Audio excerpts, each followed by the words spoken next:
You're watching Training Camp with Adam Marburger, exclusively on CBT News.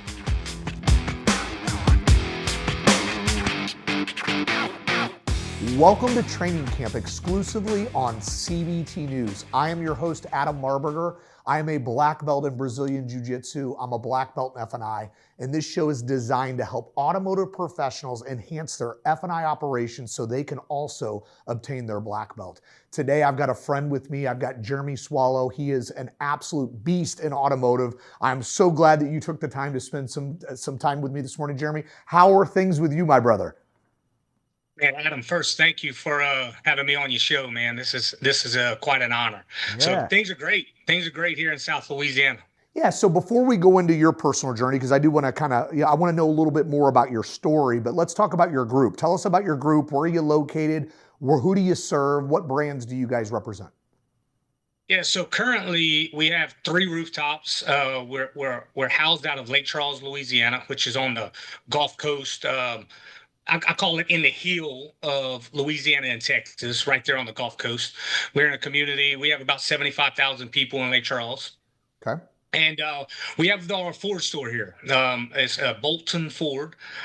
We've been in business for this year. We'll make 50 years in business at this location. 4 years ago, King Bolton and I acquired a CDJR point in Southeast Texas. And then 2 years ago, we acquired a Hyundai dealership just outside of Houston, Katy market. Okay. And we are closing on another new point on March 24th of this year. So pretty exciting. So we'll have 4. Congratulations. 4 rooftops. Yeah. Yeah. So let's talk about you for a minute. You know, we all got our story, and I don't know if you were in 8th grade and you were like, I want to be a car salesman when I grow up, because I didn't. I ended up, here on accident, which it's a blessing. Tell me a little about your story. How did you end up in the auto industry? Yeah, the auto industry wasn't part of my future at all. It wasn't even a thought. I actually, where I'm originally from, it's a little small town east of here, about 45 minutes east of Lake Charles. Has a couple thousand people in the town. Most of everyone I know leave there and go straight into the oil field. That's what most people do. I chose that route as well. I went into the oil field. I experienced 8 months of that. I hated it. And I said, I got to do something different with my life. So I decided to go into college at that moment. Didn't think I would do much in college. Going for a business degree. And where I was working at waiting tables, my restaurant manager said, hey, man, Jeremy, what are you wanting to be when you get out of school? I said, well, I'm going to school for business. He said, but what do you want to do? I said, I think I want to be a salesman. And at that point, he said, man, you don't need a college degree to be a salesman. I said, really? Tell me more about that. And he said, well, you can go sell cars or insurance. And from there, it was over. I told my mom, I said, hey, Mom, I'm moving to the city. I'm going to the city. I'm going to get me a job selling cars. I'm going to apply for some jobs. I stopped at the first dealership in Lake Charles. At the time, it was called J.P. Thibodeau Nissan Mitsubishi. I walked in, applied for the job, got a sales job, and the rest was history. I've been in the business now 22 years. So I love this industry. I love everything about it. I love the grind. I love the change, the dynamics. It's awesome. Yeah. So how long did you sell? How long were you on the floor selling cars? Yeah, so I sold cars for about 4 years, and then I became a used car manager. And then from there, I made a name for myself in this market. Being a young guy, I was 24 years old, doing some big things at that store in used cars, and stayed at that store for 7.5 years. I grinded out 6 days a week. I didn't have any kids at the time. After working 6 days a week, 10, 12 hours a day back then, that's what you did. And when we did have our first child, I realized this is not the life I wanted to live, working those type of hours. So I exited the car business for about 3 months. And then the Boltons had reached out to me to come speak with them. They were looking for some change. They were looking for some new direction, especially in used cars. And I came here in 2009, and we grew this store dramatically since then. So you've wore a lot of hats now that you're, the dealer. Which role in the auto industry did you like the most? I don't care which one paid you the most, but which one gave you the most satisfaction or reward? What position was that? I'm curious. I think today is where it gives me the most satisfaction. It allows me to have a platform to help others get to the point where I dreamed of when I realized the car business is what I was going to do the rest of my life. Having this platform and be able to go acquire more stores and take people from inside the store and give them that same opportunity, that's what fuels me today, to watch these others grow. It's amazing to see. Yeah. Especially, Adam, in a field that a lot of people don't, it's not forefront of their mind to become a car salesman. But today I think we have definitely done a good job of changing the industry standard. We are doing a wonderful job collectively doing that. I mean, this industry, I started in 99. It doesn't even look the same, right? We're doing a great job. It's people like you. And, you said something that resonates with me. It's, the view from the top of the mountain's pretty cool. Like it's a nice view, right? Yep. But it's much better when you can lend a hand to others and lift them up and share the view, right? So I know you're a personal development junkie because I'm a personal development junkie. We run in some same circles together. How long have you been committed to this? Like, is this something that's just recent, or is your whole life you've been committed to growth and getting to that next level? What changed in your life to where you're like, all right, I'm going to commit to myself so I can pour into other people at a higher level? Yeah, so I'll back up. When I first got in the car industry, probably within that first year, I struggled. And so I reached out to a friend of mine's father that was in the oil industry.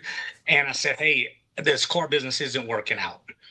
And he told me at that moment, he said, Jeremy, I know your abilities are far beyond what the oil industry offers at this moment. He said, I think you need to decide that this is what you're going to do the rest of your life and go for it. And at that moment, I knew that I didn't have that many people in my life that had sales experience or was really in the car business.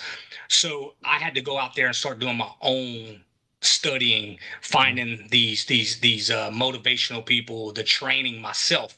And from there, I realized, man, this is something that I love to do. And I immerse myself into that world of training, motivation. And today, I mean, I train every single day, and I probably have for the last 15 years of my life at some level. If it's reading a book, listening to a podcast, watching CBT news, anything along those lines, I'm educating myself to be just a little bit better. I love that. And let's talk about your staff for a minute. We're talking about working on ourselves. So let's talk about our team. How important is training your group? Now, I don't want you to give away all your secrets to your competitors, but let's talk about, what does that look like? What does training look like in your group? What standard do you have? Let's just talk about for your management. How often are your sales managers, your F&I managers training? What is your expectation of that? Yeah, well, first it starts off with King Bolton. One thing he taught me quite some time ago is let's go hire some really good people and let them run. So a lot of the people that we have been able to hire to start off selling cars, they're very good quality people. That's what we look for in a person. A lot of those people have been former athletes or worked in the restaurant industry or even the cell phone industry. There's some sacrifices that you have to make in all of those that we feel it works well in the car industry. But the standard that we hold ourselves to here is, number one, is our culture. First and foremost, we have a culture that is second to none, and we will not sacrifice who we are as people and the culture that we want in this dealership. So they got to have some type of energy that's going to flow, no negativity in the dealership. Every one of the very interesting part about Bolton Ford is we have a total right now with F&I and the desk. We have 8 managers, and we have about 20 salespeople in this store. Every single one of them have been either hand selected or referred to us. We do not take applications to come work here. I'm not saying it's the best way for everyone, but for us, it has proven to be very successful for us. So that is one strategy that we keep in place. We have a very competitive compensation plan and schedule, which makes it unique in this business with the schedule that we have for our sales team. Let's talk about schedule for a minute, because that's kind of a hot topic. You're seeing dealer groups. See, You brought up the 60-hour work week. That's all I ever knew. 70. I mean, 60 was kind of part-time. Yeah. I mean, I knew what it was like to go to the store, be at the store at 7:45 and be there till 11, 12 at night. And I did it, 6 days a week for a long time. That doesn't work. I mean, long-term, you can't, Not no more. Yeah. So you're seeing dealer groups kind of cut back. You're seeing some people doing 4-day work weeks. You're seeing managers now that are getting weekends off a month and things like that. So talk to me a little bit about what does that schedule look like for you? Yeah. So first, when we realized getting some different quality of talent, we had to give them a better lifestyle than what the industry had offered in the past. So we all of our sales teams works every other weekend, so they work one off one. But on top of that, if you are a performer, we have a number here at our store. If you perform at that number over a 90-day period, you work your own schedule. You come in when you want, you leave when you want. You can take off every weekend. You can take off a week if you like. No one tells you anything as long as you maintain that number across the board. Another thing is to keep tenure. We also do the same thing if you stay here for a period of time. Once you're here 10 years at this dealership, you never have to work a schedule. You work your own schedule. You work at your own pace. There's no number that you have to hit. You've paid your dues, and you can kind of live a very good lifestyle and have plenty of time to be with your family. Another thing that we really focus on with our team is, and we encourage it, is that we want our team, our managers, our salespeople to be part of their families' lives. We want them going to their school functions. We want them going to the baseball games on weekends. We want them to have that type of lifestyle. Love it. You're a hell of a leader, my friend. This. So I will tell you, and we'll sound off with this, giving the ability for them to work their own schedule, do their numbers go down or they go up? I mean, you tell me. I mean, that's the billion-dollar question dealers would want to know. I mean, how do they maintain? So what we found is the bulk of them that work their own schedule, which in our store right now, we have about 5 salespeople that are always working their own schedule. We have seen, if there's 5 today, 3 of them maintain their numbers or even higher, because I believe the quality of life that they're living when they are here is more purposeful. They work differently when they're here. So when they come into the dealership, they have a plan in place to execute because they're planning on taking off every weekend. So when they're here, they have to utilize that time a little bit different than someone that doesn't have that schedule. Yeah. So I find that those salespeople, it has been a blessing for them. It's been a blessing for us to be able to give that to the staff. But overall, I think it's a very positive thing. And look, Adam, the salespeople here are fighting to get to that number, trying to find a way. And when they do, they don't want to give it up. So when they are here, they're active, they're engaged, they're working a plan while they're at the dealership to maintain that number, to stay on that schedule. Love it. Well, this was a very, very insightful interview. I appreciate you taking the time out of your schedule. I know it's month end. Asking a dealer principal to show up for an interview at the end of the month is kind of ballsy, but I appreciate you taking the time to spend with us here in CBT, and I'm sure I'll see you sooner than later, my friend. You keep being great, and happy selling, brother.